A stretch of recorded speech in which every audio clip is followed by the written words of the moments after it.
probably trade it for one of your other trophies, though.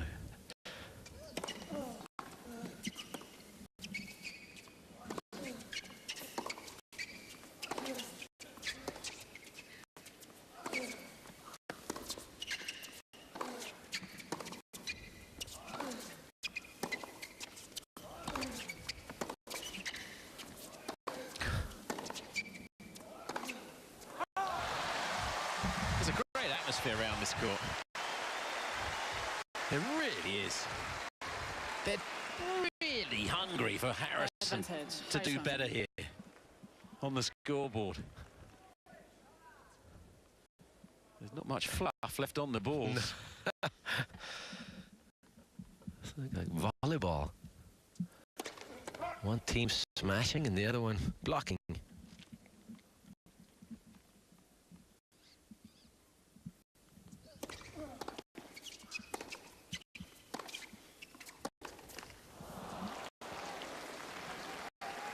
Yes. Just don't get any free points though against Djokovic. So rarely misses in the first two strikes.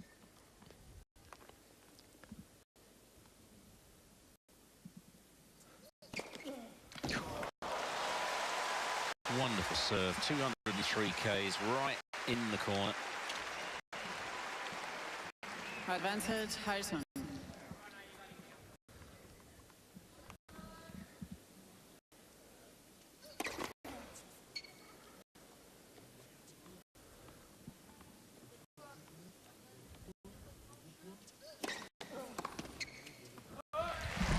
How's that for a second serve? On the scoreboard, second set to the delight of the Rod Laver Arena. It's 2-1.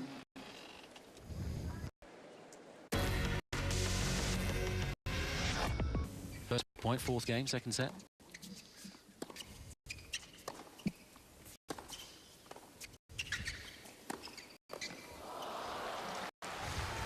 It's and R's. It's every point Harrison loses, there's an R, a collective R. It's just amazing. We were talking about it on the break. How some players have the charisma, charm, I don't know, whatever it is, to capture people's imaginations.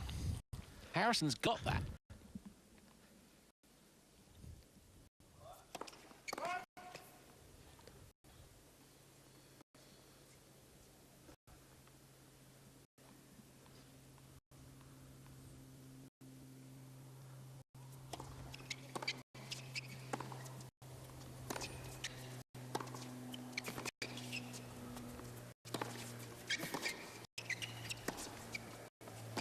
Just too good.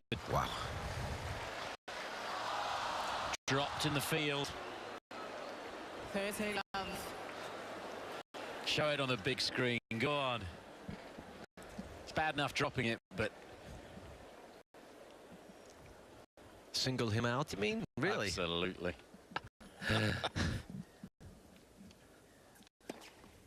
Wow. They're 40 love. Federesque, some of the service games he plays these days as well. Very quick. 4 points.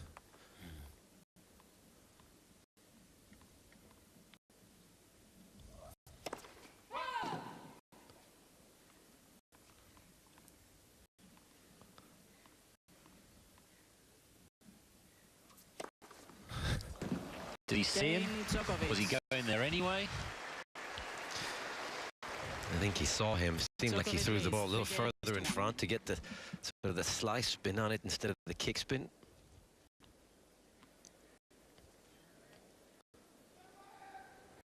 Doesn't bounce the ball now anywhere near as much as he used to. And he won't be allowed to when he gets back on the ATP tour.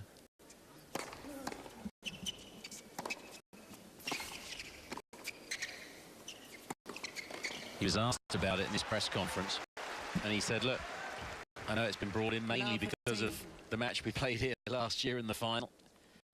I'll respect it. What else can I say? They say 25 seconds. I'll have to respect that. Whether there's a half sort of, I don't really think that's right in there, I don't know. But without the clock on the court or a 5-second warning by the umpire, is it fair?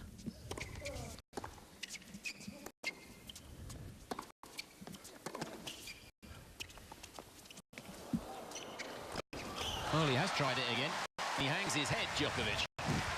I think it's a good rule if it gets rid of them always going to the towel, because sometimes they do.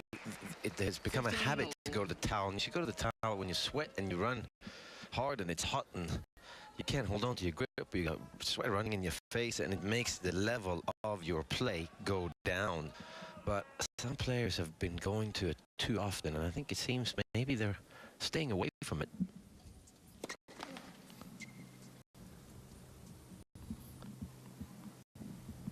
Sweatbands should be mandatory.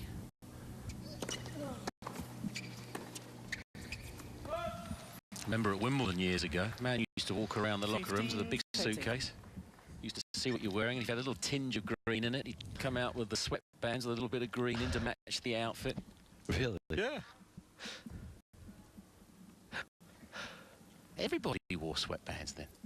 Yeah, it's crazy. I remember Lendl used to have a little towel in his shorts. And a huge sweatband, as you're pointing. Yeah, he came out with that. Andy Roddick, remember him dripping from his cap, couldn't wear a sweatband because it would. He's told me once it would fly off in the middle of his serve, his motion, because of using his wrist so much. And of course, the sweatband getting so wet so quickly. But still.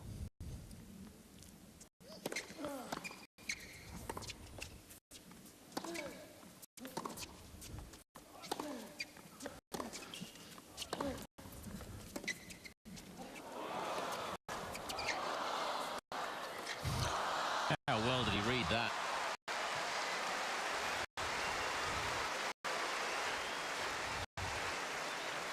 And that's maybe another reason why he hit that drop shot we talked about earlier on in the first set. He wants to get up there, because the only time you're going to get good practice at the net is in match situations. It's so much harder to hit good volleys when you actually need to get them inside the lines.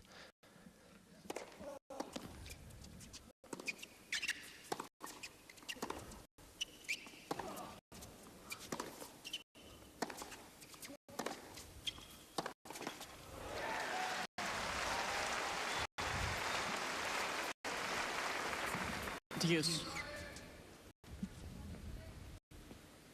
He's 3 from 8 on the break points now, Djokovic. Harrison yet to get one.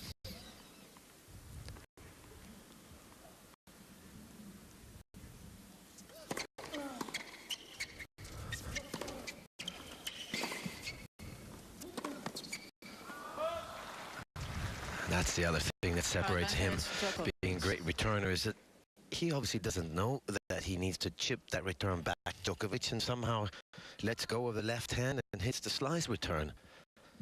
Because he tries to hit most of them.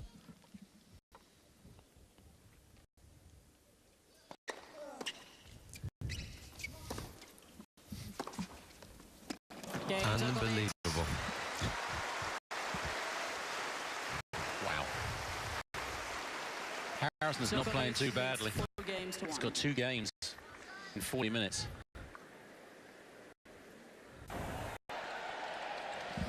Well, we've got a Melbourne wave. And success on the Margaret Court Arena. Here's with the details, Jonathan. That's right. Fernando Verdasco was 2 sets to love up, and he cruised through the third set. 6-1, 6-3, 6-2 the final score. And Fernando Verdasco safely through to a third-round matchup against Kevin Anderson. That's his first time through to the third round for a couple of seasons. Knocked out in the first last year, of course. Not a long time, though.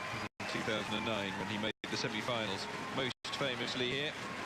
Fernando Verdasco, though, looking somewhat back to his best. Back to you, Chris.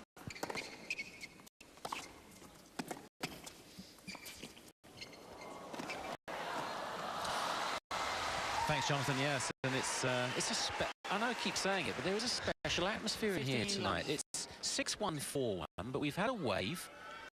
It's like it's the most thrilling close match.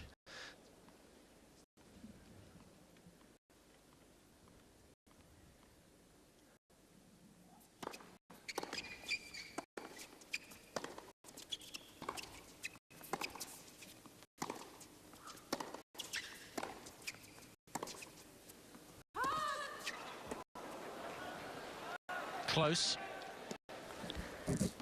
30-11. No challenge this time. Yeah, he's really won the fans over. Novak Djokovic. He's always been a popular figure, but in that final against Joe Wilfred Tsonga, there was sort of not that popular for a moment.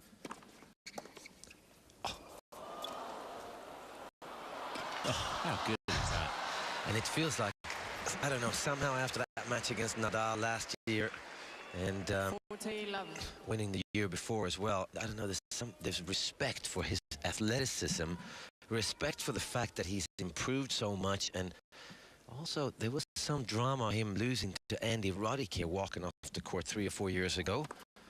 There's been a lot of drama with Novak around the world, you have to say, a little bit, and he's come out of it as a man, mature, and I think they're paying the respect. I certainly am, because I'm so impressed by the fact that he's changed his personality on the court. He's gotten this fit. He's working on stuff, and he's clearly the best player in the world on this surface. And I don't know, there's something. How do you do that when you have Nadal and Federer in front of you? Yeah.